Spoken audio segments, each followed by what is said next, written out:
Hi everyone, welcome to my channel. My name is Jennifer. In this video, I'll be showing you the DeWalt 1/4 inch 20 volt max XR cordless router. I just got this from Lowe's. The model number for this product is DCW600 and currently it's selling for $219.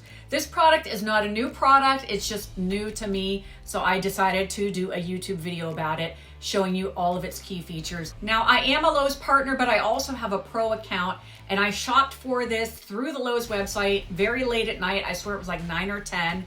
And to my surprise, this was delivered to my door around 7:45 a.m. the next day. So if you have a business and have a pro account, just know that that option is available to you. Also, I don't know how long this is going to last, but when I added the bear tool to my cart, it also came with a free 2-pack of these Power Stack batteries. They're the 1.7 amp hour ones, and the value for this 2-pack set is currently $179 if you buy them on your own. So take advantage of that as well. When you open the package, you're just going to get the actual tool and the wrench to change the bits. It doesn't come with any extras like a starter router bit, which I honestly expected it to have. I did shop online and get a whole set of them, which I'll be showing you here in a minute. But there aren't any real accessories like a dust collector or an edge guide. You can buy all of that separately, as well as a plunge base, which I'd really like to have. So those are just some other things you can find that are out there. There are a few specifications listed right here in the box. I'll be telling you about those and then going over more of the key features. The base measures 4 inches. The variable speed, it's a dial, goes from 16,000 minimum RPM to 25,500 max RPM. It weighs 3.4 pounds. Now that's just the tool, not the battery included. The depth capacity, which I believe I found online, is 1.5 inches, and the collet size is 1/4 inch. This product does have a 3-year limited warranty, and on the back it says the country of origin is Mexico. I'm going to show you the main parts and features of this router, and for my examples, I'm going to be using a fully charged 5 amp hour battery. Okay, so right from the get-go, the on and off button is located right here.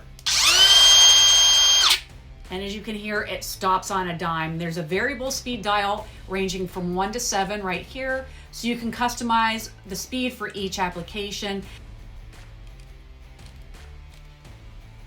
There is a chart here in the manual for your guidance, and it groups the settings from 1, which is approximately 16,000 RPM, to 3, which is around 19,100 RPM, and they're to be used with large diameter bits and cutters. Now, the next grouping is from 4, which is around 20,700 RPM, to 7 being 25,500 RPM, and the applications are small diameter bits and cutters, softwoods, plastics, and laminates. So make sure you refer to your guide, as it does have extra information I'm not going to be covering in this video. All right, I'm going to let you hear each setting, and then I'm going to show you how quickly that brake turns off. I'm going to start with setting 1.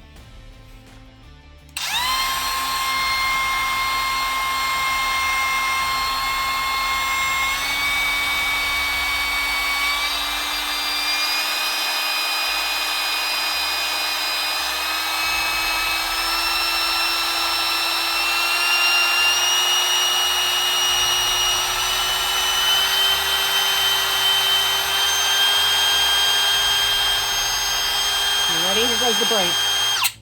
One thing I don't think it mentioned in the guide, you could actually hear like each half tick. And I don't believe it mentioned anything about that in the manual, but you could definitely hear it. Hopefully the camera picked that up in this video. It also has a plastic D-shaped fixed sub base, which is removable should you want to buy any of the accessories like an edge guide. There are additional holes you would attach it. There are dual LED lights that are going to come on automatically when I hit the on and off button. And they'll stay on for 20 seconds after that power button is turned off. One side note, if the lights flash, it could indicate that your battery is running low. Next, I'm going to show you how to install or change a bit. The first thing you want to do is remove the battery, and actually the manual says that several times. It tells you to remove the battery even when you're changing and adjusting the height setting. So obviously when we're changing the bit, we're going to want to take that off. Next, unlock and remove the motor from the base. Okay, while I have this off, I'll give you a good look at the inside of this base. We're going to press the spindle lock button, Okay, so I'm going to take my wrench and just loosen this. So this already appears to be loose. I believe you can loosen it. One thing the manual does say is to make sure that you don't tighten this without a bit being inserted, because you will damage the collet. You want to make sure that the collet and the shank of the bit is clean before you insert it all the way into the loosened collet. And then you're going to back it out about 1/16 of an inch. Press the spindle lock button and turn the collet nut clockwise. And then I'm going to tighten that. Okay?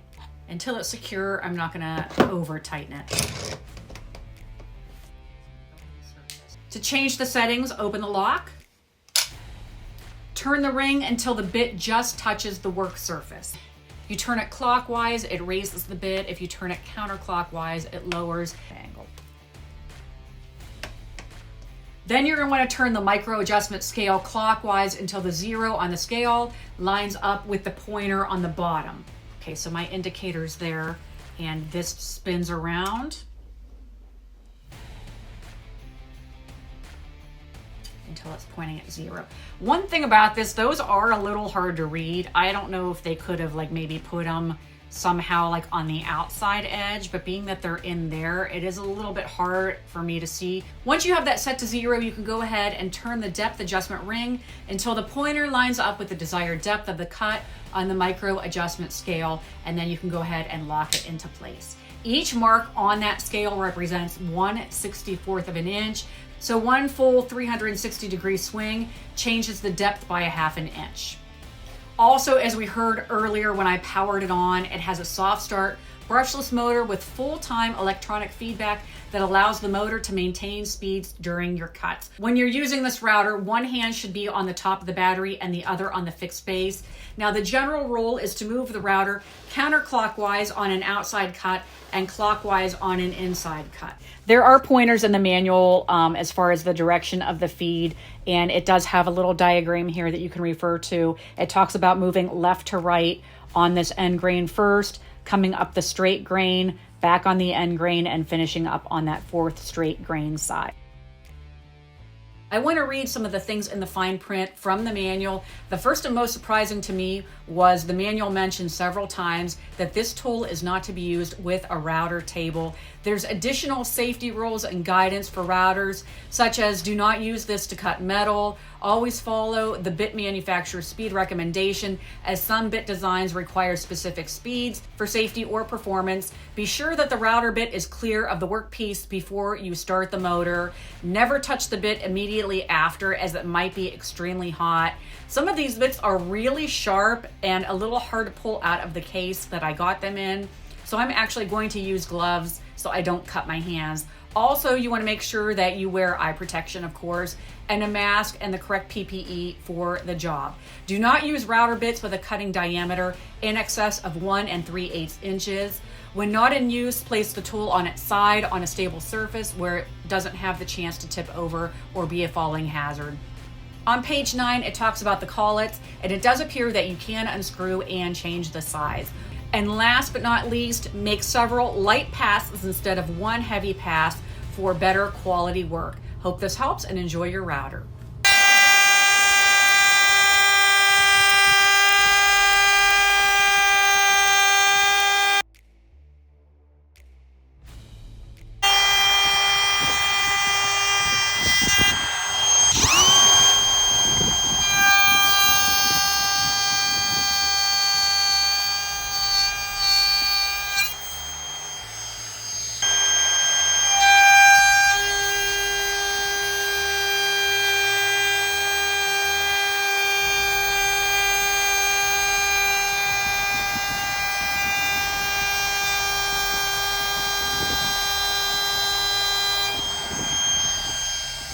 If you're interested in this product, it does run in the $200 range, and I will include shopping links in the description of this video. Also, I hope you'll hit that subscribe button if you aren't already following, and look me up. I'm also on TikTok, Instagram, and Facebook as well. As always, thank you so much for watching, and until next time, take care.